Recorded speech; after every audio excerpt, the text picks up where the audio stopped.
Hello friends, आप सबों का स्वागत है। आइए दोस्तों, आज भारतीय संविधान का जो एनसीईआरटी सार चल रहा है, इसका 7वां पार्ट मैं लेकर के आया हूं। और देखिए, 7वां जो भाग है, इसमें संघ एवं राज्य क्षेत्र के बारे में चर्चा किया गया। दोस्तों, एक बात, यदि आप लोग पहली बार इसमें से कोई विजिट कर रहे हैं हमारे चैनल पर, तो दोस्तों आप प्ले लिस्ट में जाइए। इससे पहले कुल मिलाकर के 6 पार्ट अपलोड किया गया, वहाँ देखिए और सारा चीज़ है जो आपके एग्जाम के लिए महत्वपूर्ण है। चलिए इसे प्रारंभ करते हैं और देखते हैं क्या है। दोस्तों, संघ एवं राज्य क्षेत्र, यहाँ देखेंगे संघ एवं राज्य क्षेत्र। तो संघ एवं राज्य क्षेत्र में दोस्तों अनुच्छेद 1 का 3 में जो है कहा गया कि भारत के राज्य क्षेत्र में निम्न क्षेत्र शामिल होंगे। भारत के राज्य क्षेत्र में निम्न क्षेत्र शामिल होंगे: राज्यों का राज्य क्षेत्र, संघ राज्य क्षेत्र, ऐसे राज्य क्षेत्र जो अर्जित किए जाए, जो दूसरे से जीता जाएगा, ये सब क्या होगा, शामिल होगा। चलिए नेक्स्ट देखते हैं आगे क्या कह रहा है। आगे कह रहा है दोस्तों, भारतीय संघ के अंतर्गत किसी राज्य को सम्मिलित करने का अधिकार किसे प्राप्त है? भारत के संघ में किसी राज्य को सम्मिलित करना यानी शामिल करने का अधिकार ये संसद को है। संविधान के प्रथम अनुच्छेद के अनुसार भारत होगा, तो प्रथम अनुच्छेद के अनुसार भारत जो होगा वो होगा राज्यों का संघ।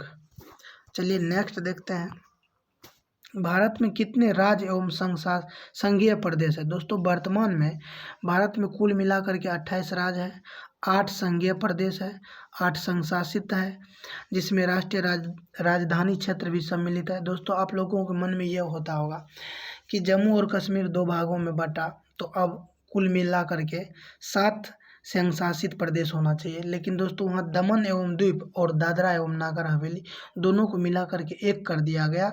और ये दमन और वह द्वीप, दादरा एवं नागर हवेली की राजधानी जो होगा आपका दमन होगा।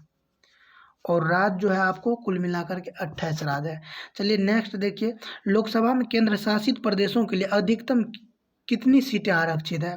तो केंद्र शासित प्रदेश के लिए अधिकतम 20 सीटें आरक्षित है। चलिए नेक्स्ट देखते हैं, 2 पृथक केंद्र शासित प्रदेशों के रूप में जम्मू कश्मीर का विभाजन कब किया गया था?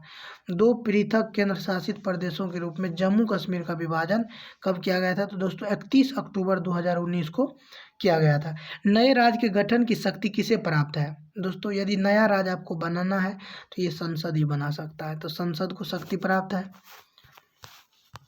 चलिए यहाँ दोस्तों एक बात मैं आप लोगों को बता दूं कि संसद, राज्यसभा और लोकसभा ये तीनों किस अनुच्छेद में है? जैसे आप लोग याद रखिए, सरल, स र ल, स से संसद, र से राज्यसभा, ल से लोकसभा।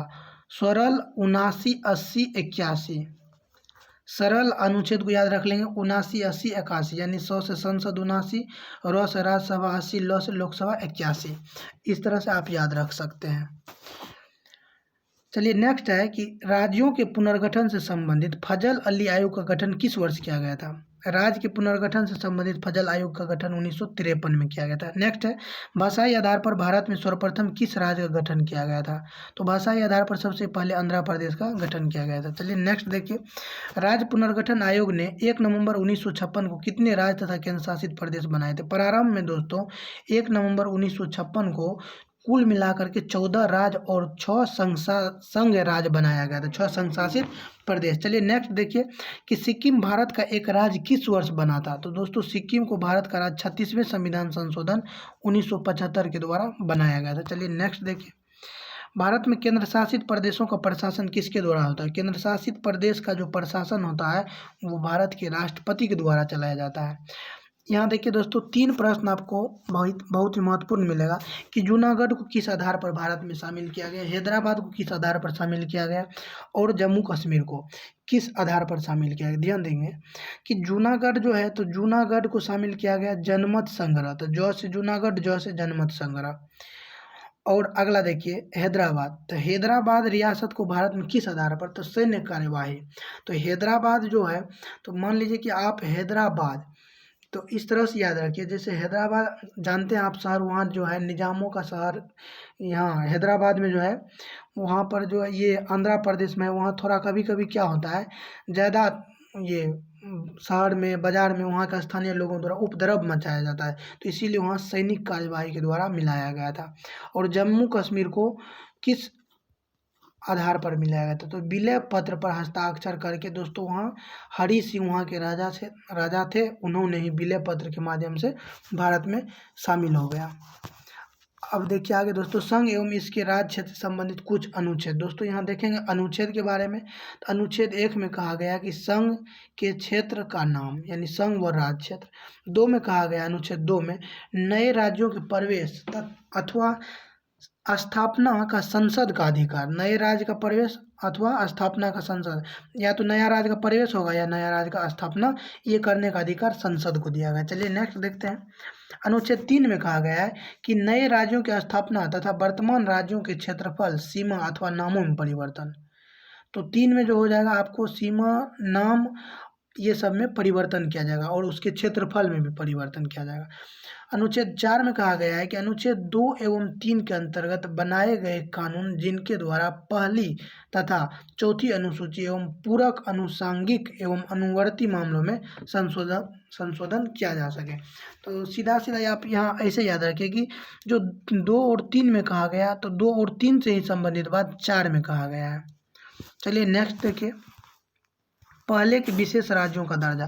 दोस्तों प्रारंभ में किन किन राज्यों को विशेष राज्य का दर्जा दिया गया था और कब दिया गया था? तो असम को 1969 में, हिमाचल प्रदेश को 1971 में, मेघालय को 1972 में, सिक्किम को 1975-76 में, अरुणाचल प्रदेश को 1986-87 में, नागालैंड को 1969 में, मणिपुर को 1972 में, त्रिपुरा को 1972 में, मिजोरम को 1986-87 में। एक बार फिर से आप लोग देख लीजिए, असम को 1969 में, हिमाचल प्रदेश को 71 में, मेघालय को 72 में, सिक्किम को 75-76 में, अरुणाचल प्रदेश को 1986-87 में, नागालैंड को 1969 में, असम को भी 1969 में, मणिपुर, त्रिपुरा को 1972 में, मणिपुर और त्रिपुरा दोनों को 1972 में, मिजोरम को 1986-87 में और अरुणाचल प्रदेश को भी 1986-87 में। चलिए यहाँ देखेंगे दोस्तों कि क्षेत्रीय परिषद। दोस्तों क्षेत्रीय परिषद, भारत में 5 क्षेत्रीय परिषद वर्तमान में कार्यरत है और देखेंगे कि ये क्षेत्रीय परिषद कौन कौन है और इसका मुख्यालय कहाँ है। दोस्तों यदि उत्तरी क्षेत्रीय परिषद की बात करें तो उत्तरी क्षेत्रीय परिषद में जैसे दोस्तों यहाँ देखिए, भारत के उत्तर में जो है दिल्ली है, तो दिल्ली जो है ये दिल्ली में उत्तरीय क्षेत्रीय, भारत के उत्तर में नहीं, भारत में ही दिल्ली जो है उत्तरी साइड में है। तो उत्तरी क्षेत्रीय परिषद का मुख्यालय कहाँ है? नई दिल्ली में। केंद्रीय क्षेत्रीय परिषद, तो केंद्रीय मतलब जब आप प्रयागराज, इलाहाबाद को देखिएगा तो ये बीच में है, तो ये केंद्रीय क्षेत्रीय परिषद का जो है ये कहाँ है?